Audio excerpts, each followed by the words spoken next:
بسم اللہ الرحمن الرحیم۔ بسم اللہ الرحمن الرحیم۔ الحمد للہ والصلاة علی اہلہا۔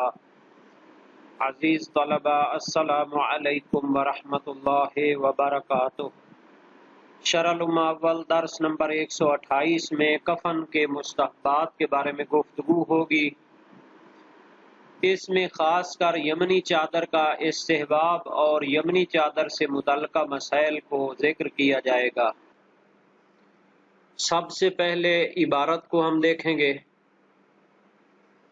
فرمایا وَيُسْتَحَبُّ أَن يُزَادَ لِلْمَيِّتِ الْحِبْرَةُ بِكَسْرِ الْحَاءِ وَفَتْحِ الْبَاءِ الْمُوَحَّدَةِ وَهُوَ ثَوْبٌ يَمْنِيٌّ وَكَوْنُهَا عِبْرِيَّةً بِكَسْرِ الْعَيْنِ نِسْبَةً إِلَى بَلَدٍ بِالْيَمَنِ حَمْرَاءَ وَلَوْ تَعَذَّرَتِ الْأَوْصَافُ أَوْ بَعْضُهَا سَقَطَتْ وَاقْتَصَرَ عَلَى الْبَاقِي وَلَوْ لِفَافَةً بَدَلَهَا۔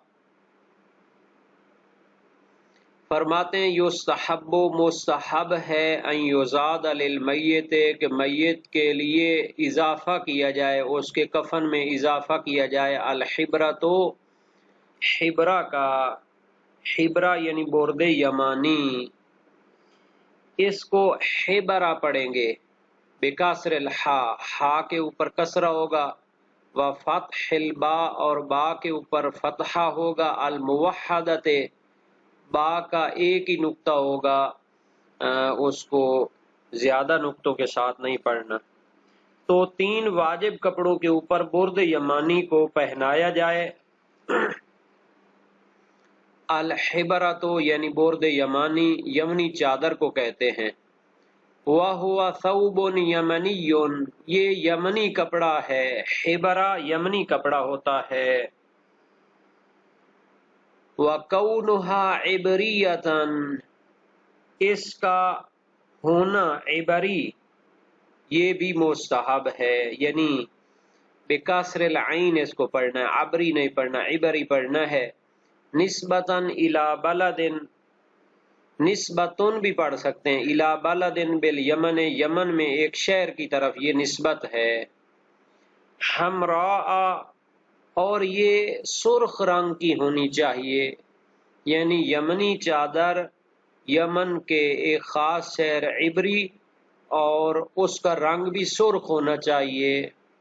وَلَوْ تَعَذَّرَتْ الْأَوْصَافُ اگر یہ ساری صفات اس میں مشکل ہو جائیں، اگر برد یمانی میں یہ تمام اوصاف یمنی ہونا، عبری ہونا، سرخ ہونا نہ ہو سکیں تو او بعضها یا بعض صفات مشکل ہو جائیں، ساقطت تو پھر یہ ساقط ہو جائیں گی، مستحب نہیں ہوں گی۔ وَاقْتُصِرَ عَلَى الْبَاقِي تو باقی جو صفات ہوں، باقی جو ممکن ہوں اس پر اقتصار کیا جائے گا، اکتفا کیا جائے گا۔ وَلَوْ لِفَافَةً بَدَلَهَا اگرچہ اس کے بدلے میں ایک کپڑا ہو سادہ سا جو میت کے اوپر لپیٹ دیا جائے۔ تو الحبرہ ضرب من برود الیمن تصنع من القطن او الکتان، حبرہ یعنی برد یمانی ہے، چادر یمنی ہے جو روئی سے یا پٹسن سے بنائی جاتی ہے۔ اور اس میں انہوں نے جو دقت کی ہے وہ یہ ہے کہ اس کی ساری جو صفات ہیں اس کا بھی لحاظ کرنا چاہیے۔ اچھا، اس کو حبرہ کیوں کہتے ہیں؟ برد یمانی ڈائریکٹ اس کو کہہ دیتے کہ یہ یمنی چادر ہے، حبرہ اس کو تحبیر سے ہے اور وہ تزئین اور تحسین سے ہوتا ہے۔ میرے خیال میں جس طرح سندھی چادر جو ہوتی ہے بڑی مزین ہوتی ہے، اس کے اوپر پھول بوٹے بنے ہوتے ہیں، اسی طرح یمنی چادر بھی مزین ہوتی ہے اور اس کے اوپر پھول بوٹے بنے ہوتے ہیں، اس وجہ سے اس کو حبرہ کہتے ہیں۔ اور اس کو عبری اس وجہ سے کہتے ہیں جیسا کہ شیخ طوسی اور محقق اور ایک جماعت سے بھی منسوب ہے کہ یہ عبر کی طرف نسبت ہے، جو یمن کا ایک شہر ہے یا وادی کی ایک طرف کو بھی کہتے ہیں۔ لفظ حبرہ روایات میں بھی آیا ہے۔ ابو مریم کی روایت ہے امام باقر علیہ السلام سے، کفنا رسول اللہ صلی اللہ علیہ وسلم فی ثلاثۃ اثواب، کہ نبی اکرم کو 3 کپڑوں میں کفن دیا گیا، برد احمر حبرہ و ثوبین ابیضین سحاریین، کہ ایک سرخ رنگ کی یمنی چادر تھی اور 2 سفید کپڑے تھے۔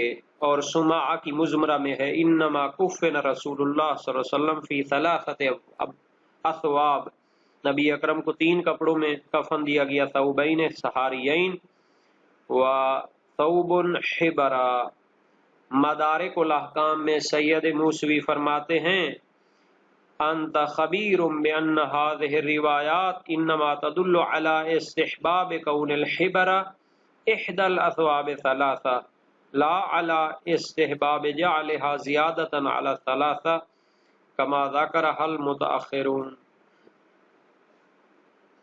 سید المدارک فرماتے ہیں آپ جانتے ہیں کہ ان روایات میں حبرہ یمنی چادر کو کفن کے 3 کپڑوں میں سے ایک قرار دینے پر استحباب بیان کیا گیا ہے، نہ یہ کہ وہ ایک 3 کپڑوں کے علاوہ علیحدہ ایک چادر ہو، جیسا کہ متاخر علماء فقہا نے ذکر کیا ہے۔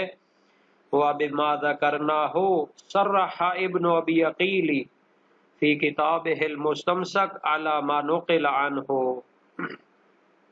اور سید فرماتے ہیں جیسا ہم نے ذکر کیا ہے، ابن ابی عقیل نے بھی اپنی کتاب مستمسک آل رسول میں بھی یہی تصریح کی ہے کہ وہ حبرہ انہی 3 کپڑوں میں سے ایک ہونی چاہیے، جیسا کہ ان سے نقل ہوا ہے مختلف شیعہ وغیرہ میں۔ نیز شرط ہے کہ وہ سونے سے اس پر کڑائی وغیرہ نہ ہوئی ہو۔ معتبر میں فرمایا لأنہ تضییع غیر معذون فیہ، چونکہ اس میں مال کا ضیاع ہے اور اس کی اجازت بھی نہیں ہے، اور وہ ریشم کی بھی نہ ہو چونکہ ریشم میں کفن دینا جائز نہیں ہوتا۔ اور اس کا استحباب مرد کے لیے ہے، بلکہ ابن حمزہ سے منقول ہے کہ فقط یہ مرد کے ساتھ خاص ہے، دوسروں نے عورت کو بھی شامل کیا ہے چونکہ کفن کا جو اشتراک ہے وہ دونوں میں ہے۔ اور مرسلہ سہل میں بھی ہے کیف تکفن المرأۃ فقال کما یکفن الرجل، عورت کو کیسے کفن دیا جائے، فرمایا جیسے مرد کو کفن دیا جاتا ہے، تو یہ بھی اس کو شامل ہو جائے گا۔ اگر اس کی بعض اوصاف یا ساری صفات متعذر ہوں تو باقی پر اکتفا کیا جائے گا، اگرچہ اس کے بدلے میں ایک لفافہ ہو، ایک یعنی کپڑا ہو جس کو لپیٹ دیا جائے، جیسا کہ بہت سارے اصحاب نے اس کی تصریح کی ہے، بعض سے اس پر دعوی اجماع بھی ہے۔ صاحب جواہر نے فرمایا ہے لعل ذلک کاف فیہ، شاید یہی کافی ہو، مگر اکثر کا فہم یہ ہے کہ یہی دلیلوں سے سمجھا جاتا ہے، اور سرائر سے بھی اس کا استحباب ثابت ہے، اس میں حبرہ کے متعذر ہونے کی شرط بھی نہیں لگائی گئی۔ والعمامۃ للرجل، دوسرا مستحب کپڑا جو